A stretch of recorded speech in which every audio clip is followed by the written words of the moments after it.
All right, everybody, Terrence Popp here with another episode of Live from the Lair. All right, so if you guys are supporters, the other day I did a supporter stream where I told a bunch of ghost stories. And I had one of the supporters basically say, hey, and he suggested that I retell these ghost stories and re-release them to the general public because, people love ghost stories. Now, if you've been in the military and you travel around, you'll spend a lot of time in army posts that are old, World War II barracks, sometimes World War I barracks that have been reconditioned. And people die left and right in the service all the fucking time. A lot of guys, especially if there's a war, a lot of guys get drafted, they show up, they think it's going to be a great adventure, and a few months later, they're getting planted in the dirt. Now, now that I'm retired and I'm on the, on the other side of the fence looking in, I miss the shit out of it. So there's a lot of nostalgia there. And I could understand how some people, when they pass away and they go back to a time in their life when it was the happiest for them. It's going to sound weird, but some of the happiest moments in my life, happened when I was in the military. Like when you're hanging on the edge of fucking death, you're truly alive. And that is a feeling that I can't explain to you. I can't convey it to you. I can only tell you it exists. And I think it is that feeling that holds these individuals to areas after they pass away.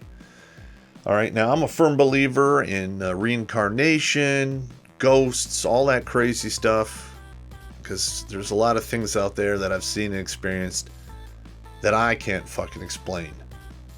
And it's fucking weird. And I'm going to tell you about some of it right now.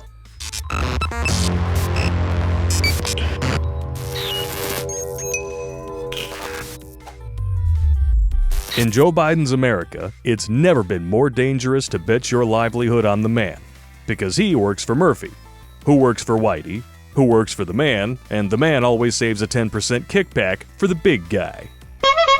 What if I told you that you could hang up your suit and tie for good and become the master of your own destiny in this cesspool of cronyism full of drowning sheeple? Would you have the balls to do it? Ooh, yeah. Dive into the world of CorporateLand and find your spine. Go to frankservy.com today and get yourself a copy. A link is in the Meat Gazer box. Now, the first one is basically I'm going to tell you about the reserve center I worked at in Southfield, Michigan. Now, fortunately for me, after, I was getting divorced, I was homeless, and I was royally fucked. Okay.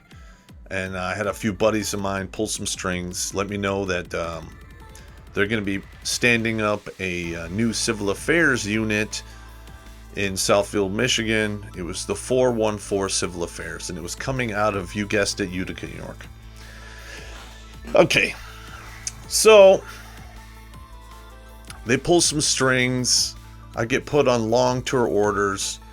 And while I'm on these long tour orders, I get sent to Intel Analyst School, and I pick up the job as the Battalion S2. Now, the Battalion S2 job, you handle a lot of ComSec, you deal with sensitive items, anything that's classified. It's my job to make sure it gets secured properly and destroyed properly. I issued courier cards, but my primary function was to get security clearances for soldiers in the unit.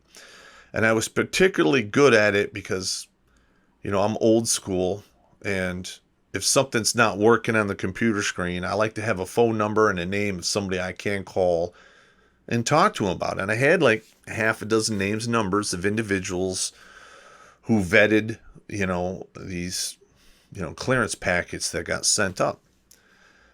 But that's, fairly labor intensive, especially we're standing up a new unit and I'm literally have to get 30, clearances in a month done, sometimes more. That's a lot of clearances.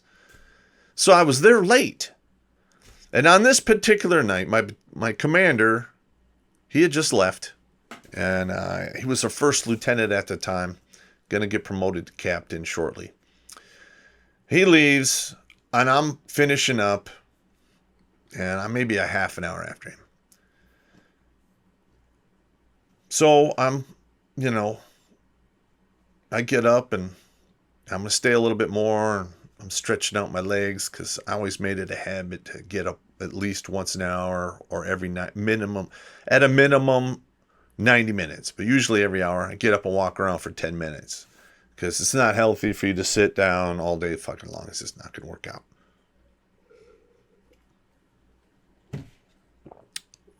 So I'm walking about. And I go down to the gut rot machine to get a Coke and a candy bar. And I am, at the machine. And it's really weird. I hear like this rustling sound. And then I hear a desk move. Okay. I'm like, oh, somebody's in the fucking building. This is like 9:30, 10 o'clock at night. And I'm like, what the fuck? It wouldn't be the first time we've had soldiers sneak in and try to sleep there and stuff like that. Now, if that's the case, they just tell me what's going on. I'm cool with it. But if they try to sneak in, I'm going to fuck with you. So that's what I think it is. I think somebody's, trying to get over. So there's 3 classrooms. I go to the first one, nothing. Second one, nothing. It's clean. Everything's dress. The classroom number 1, it looked okay. I turn the light off. I go back to the gut rot machine. All right. So I'm there getting I already got the Coke from the drill hall. And then right next to that was a candy machine. And I got a Hershey's with almonds. It's one of my favorite candy bars. And I'm walking back. Now I hear the desk move again. All right. So again, I go down to classroom number 3. Dress. Nothing wrong. Classroom number 2, dress, nothing moved. Classroom number 3. And there's a wooden desk at the front of the classroom. And it had been moved about a foot and a half diagonally. Like I had just been in that room minutes before this. I know exactly what I saw. And that room, when I saw it the first time, was dress. Because there are markings of tape on the floor where the desk is and where you line everything up because that's how fucking stupid some commanders are. It's not my thing. I'm just telling you. And the desk was moved. And it kind of wigged me out a little bit. I'm like, what the fuck? So, the hair on the back of my neck stand up. And I go back upstairs. I shut down my computer, sign out. I'm leaving. And I leave for the night. I come back the next day and, during the day, it's just another fucking reserve center. And then I started realizing that, the only really people who are in this reserve center are soldiers. The worst thing a soldier is going to do to you is fuck with you. We do it all the time. We get bored, we're like, hey, who are you going to fuck with, man? And then we always fuck with somebody. That's just the way it is. We're mean. Yeah. Get tough. Cry me a river. I don't care. So I'm like, all right, those guys were fucking with me. So every time I would stay late, I would always like yell down the hallway when I went down there, like, all right, Sergeant Popp here. Don't fuck with me. I don't need this shit. And there were times, at night you'd hear murmuring. It's like you hear people having a conversation, but at a distance, and you can't hear the words, exactly what's being said, but it's human speech. And somebody's fucking talking, but there's nobody there. All right, now a lot of you guys are like, you're full of shit, I mean, look, the reserve center wasn't that big. I knew, all the hiding places. I knew what doors were locked or unlocked. I knew who had the keys, There was nobody in that fucking building. None. So, that was, and I had similar instances at the Reserve Center in Utica, New York. So, I mean, it is what it is. Uh, next one. And this one has a little of a deja vu thing to it. All right. Now, this happened at Port Townsend in Washington State. And I went up there with this one girl, and we're hanging out, doing our thing. You know what that thing is, it is what it is. I was young and stupid. She was hot as hell. And we decide we're going to go do a tour, of the fort. And we started like right around 6 in the afternoon. It was, it was in the evening then, because I think it was October, end of September. And as soon as I walked on there, I'd been there before. I had like 11, 12 instances of like this incredibly vivid deja vu. And, I literally, in my mind, I could see the cannon shooting, it was weird. It was just weird. And, we're with the tour group and we're doing the deal, and we decide, we're going to go fool around, and we slink off, and we're in, it was one of the powder magazines that was opened, and there was another hallway that ran where they used to have cannons, there. It's all concrete, so you could hear people walking around, and it's fairly dark. And I literally, and I was the only one that heard this, she heard it too. You could hear the sounds of boots, and the boots had taps on them. Now, most people don't know this, like tap shoes. That's pretty much a modern thing. But back in the day when boots were expensive and you had to make them last, people put metal plates on the soles of the boots so that the soles would last longer. And quite literally, within, 10 paces of where I was, we heard probably a couple of dozen footsteps, walk right by us. And then they stopped, down the way. And it's not that dark. So it's not like somebody was doing it and I didn't fucking see them. That one really freaked me out. And after, she was like, let's get the fuck out of here. Nah.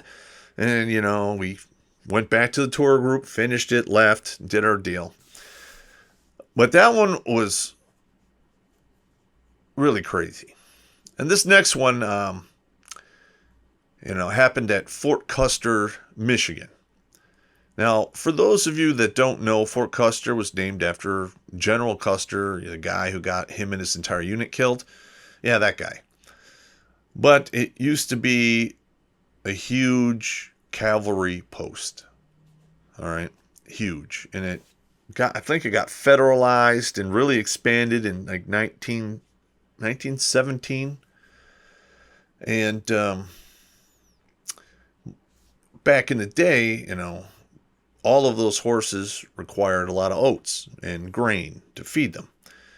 And after World War I, when the horse cavalry was basically done away with, Kellogg's stayed behind and, basically, instead of making stuff to feed horses, they made cereal for humans using the same grain and oats. Well, that's a side note. Now, in the past, I've had some of my soldiers tell me some pretty creepy stories. And one of the ones that I've heard a couple of times was, soldiers doing land nav at night or moving on some of the roads. They would hear a horse. And there's no fucking no. There was the Custer recreational area didn't exist back then. It was Fort Custer. And, yeah, man, they heard horses. All right. And I was like, yeah, somebody's probably sneaking a ride somewhere, whatever. And then they're like, yeah, we heard the horses, but there's no footprints, no hoof prints. I'm like, I'm like, yeah, whatever. Went in one ear, went out the other. I mean, I was in my mid-20s, indestructible. Okay.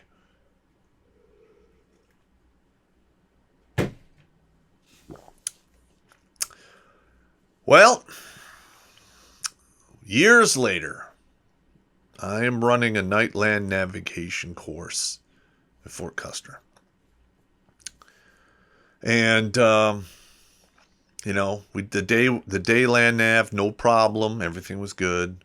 Now we're going to run night land nav, and they only have to find 3 fucking points.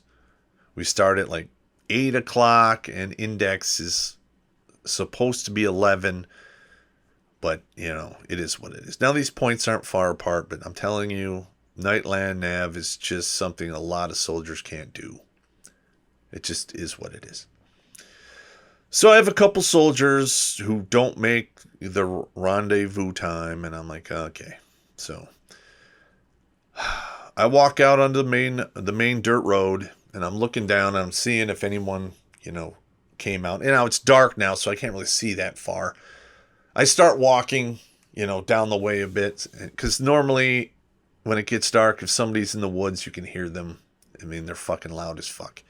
They're breaking brush and tripping and falling and dropping shit. And I went maybe, 50, 100 meters, and I heard horses. And they were close. And there's no fucking way I did not see. If it was an actual fucking horse, there's no way I would have not have seen it. It, like, literally, it was, I think it's me. I'm not really up on horses, but it was more than one. I would say it was somewhere between 5 and 7 horses just go by me. And then it was just dead quiet. Yeah, that one fucked with me hard. Now, on Fort Custer, you have the Fort Custer National Cemetery. Now, I don't think that the little cemetery that used to be on Fort Custer, they turned it into a national cemetery. I think that it's still there on Custer. It's very small. And, and it's near the land nav course. And there are graves there that go back quite a ways. So who knows what's going on in that craziness. Yeah, and here's another one. And this was told to me by a guy who was a security guard back in the day. All right, now, there used to be a huge O Club on the old Fort Custer proper. And, it had a big dance floor and the whole deal. And, I'd spent some time in that thing on and off in the few years before they tore it down and turned it into their recreational area. So I knew what he was talking about. Now, he would see lights come on and he would get complaints, or calls from people who said they were, near there and they were hearing sounds and whatever. And he would go in there and it was usually nothing. But, on this particular day, he went into the building and they had started, for a better word, tearing down the smaller buildings around it. And they were working their way in and they were going to tear that one down. And he's walking through the building. He's got his flashlight. And again, he heard, on the main wooden floor, the way he explained it to me, he heard at least a dozen people walking around. And he was like, okay, he basically had reached bullshit saturation, and he said, fuck it, I'm leaving. So, he walks down the stairs, walks across the floor to the main door, and as he's shutting behind him, he hears the faint sound of music. So he says, well, have fun with your dance, shuts the door, locks it, never went in there again until they tore it down. It's gone now, which is a shame. But yeah, I think that post, just like all the other Army posts, it's fucking haunted as fuck.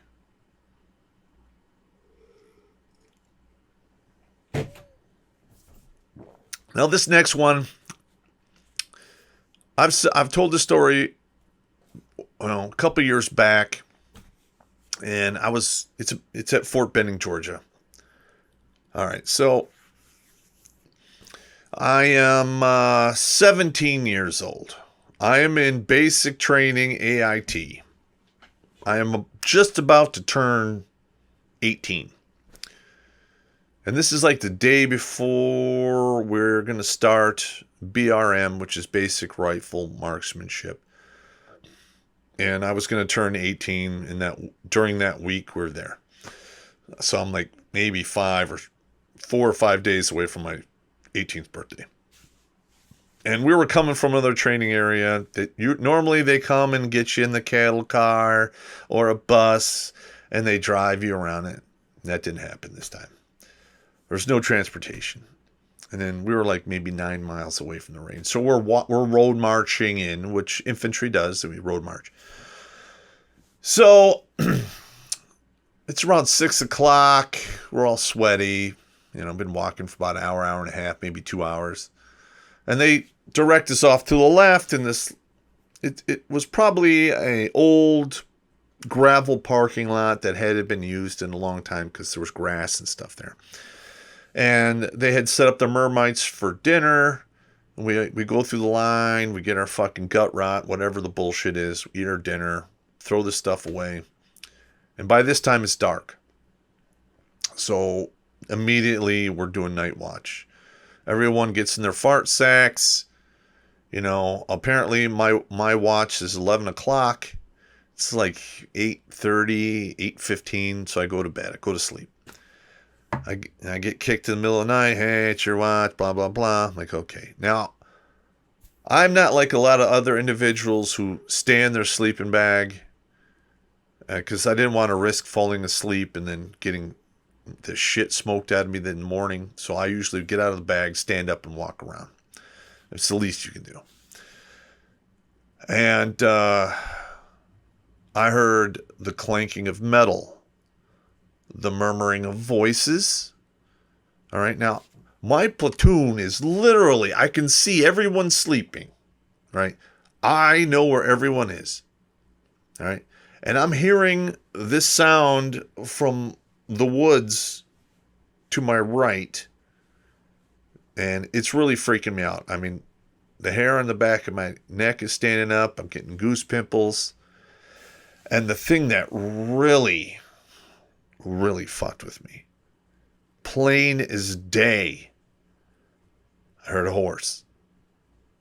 All right. It was snorting, whinnying a little bit. I could hear the hooves clicking. I could not see anything.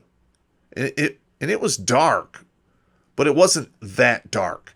It wasn't like, well digger, up your ass dark. There was still maybe a quarter of a moon. So, and there's really nothing there. There's a field over here and there's some trees back here and the road is to my back, and I'm like, okay, well, 12 o'clock. I wake up the guy I'm supposed to wake up, tell him good luck, put in earplugs, and went to sleep. And next morning we get up, do PT, chow comes, we clean up, we pack up, and we're going to finish walking to the range. Now, by the time we start moving, it's about 9:30 in the morning. The sun is up.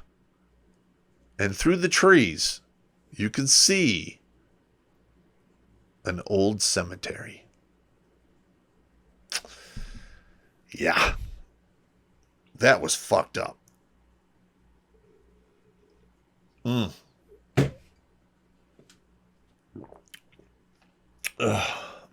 right, so I've told you the Fort Benning, Custer Main Hall. Okay. This one happened at Alpena Air Force Base. This did not happen to me. It happened to an individual who I know quite well. And I was there the same time he was, but I was staying in a different building. And we were going to it was a Air Force Army crossover class, and they were basically giving us classes on palletizing equipment and prioritizing packing, and it's basically a very low level load master class, so. Well, apparently, we get there, we do their first day on Friday, everything's fine, we go to the BAQ barracks to sleep, I'm in my room doing my thing, I go to bed, I wake up in the morning, and my buddy's like, hey man, quit fucking with me. I'm like, what are you talking about? He goes, you fucking pounded on my goddamn door, you did it 2 or 3 times last night, would you fucking quit it? I gotta get some sleep. And I'm like, bro, I didn't do that. I don't know what you're fucking talking about. He goes, yeah, it sounds like something you would do, man. Quit fucking with me. I'm like, dude, I'm not doing it, but okay, fine. So now it's Saturday. We do our training, blah, blah, blah. Saturday night. I go back to the BAQ barracks, go to sleep. And apparently, that night, somebody pounded on his door about 11:30, gets out of bed, runs, opens the door, nobody's there. So he pulls out a deck of cards, moves a chair right by the door, and he's playing solitaire. All right. About 2 hours later, he heard like some wrestling or running in the hallway. He stood up. They were pounding on the door. Boom, boom. And immediately after the second rap, he swings the door open. Ain't fuck all there. Nothing. There's nobody that moves that fucking fast. Like literally it's like, boom, door opens. Nothing is there. Next morning, we're eating breakfast. He's like, hey, Sergeant Popp, I want to apologize for the other night. Apparently the building I'm staying in has a ghost problem and it likes to fuck with me. And I'm like, well, thank God. We just got to do that one class today and we can fucking leave. Because, the class was done at 3 o'clock that afternoon and we're on the road. I never stayed in those buildings again, nor do I care to. I don't even know if Alpena Air Force Base is even still there. I think they shut it down. I don't know. It's weird. Anyway, I've taken up too much of your time. I got more ghost stories. If you guys like this, let us know in the comments. I'll talk to you later.